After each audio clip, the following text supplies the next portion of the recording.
Behind the scenes, her lawyer and her trusted friend were preparing the final pieces of her plan. The land she'd kept hidden had been transferred to her grandchildren's names. The savings account that Richard thought he'd drained was now connected to a new foundation, one that would fund scholarships for children of single mothers in her community.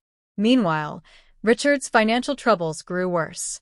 He thought he had won, but the money he'd stolen barely lasted.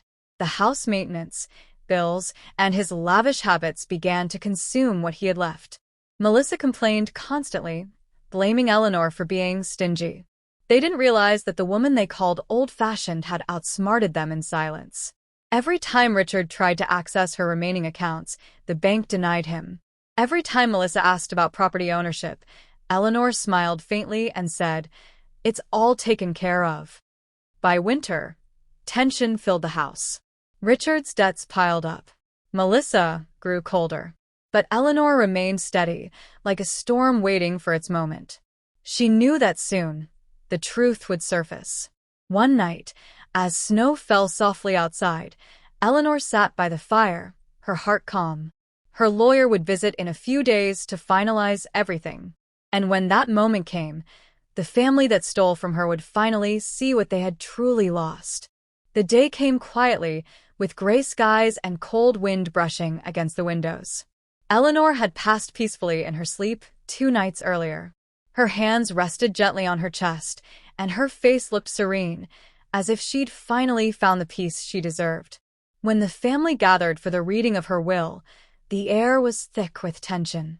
Richard and Melissa sat with greedy anticipation, whispering about the house, the savings, and what they thought was coming to them.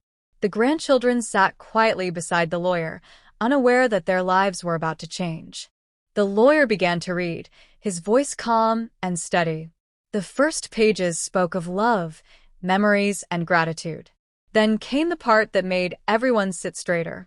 Eleanor's assets, properties, and remaining funds had all been carefully distributed, but not in the way anyone expected.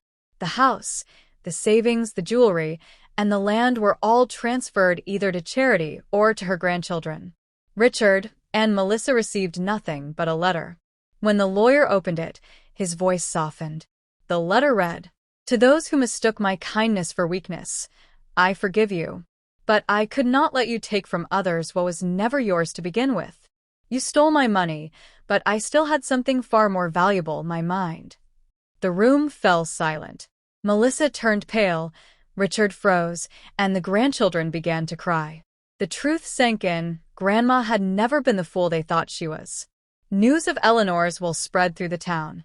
Neighbors who once pitied her now spoke her name with admiration. People praised her wisdom, her heart, and her strength.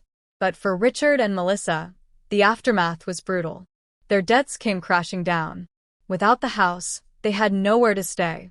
Creditors called daily, and the same bank they'd stolen from now demanded repayment for their own loans. The walls of greed they'd built collapsed faster than they ever imagined. Lily and James, the grandchildren, visited their grandmother's resting place often. They found comfort in her letters, small, handwritten notes left for them in the lawyer's office.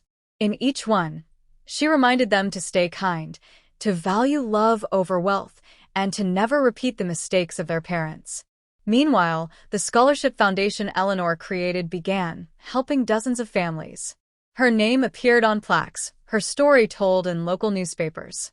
She had turned her pain into purpose.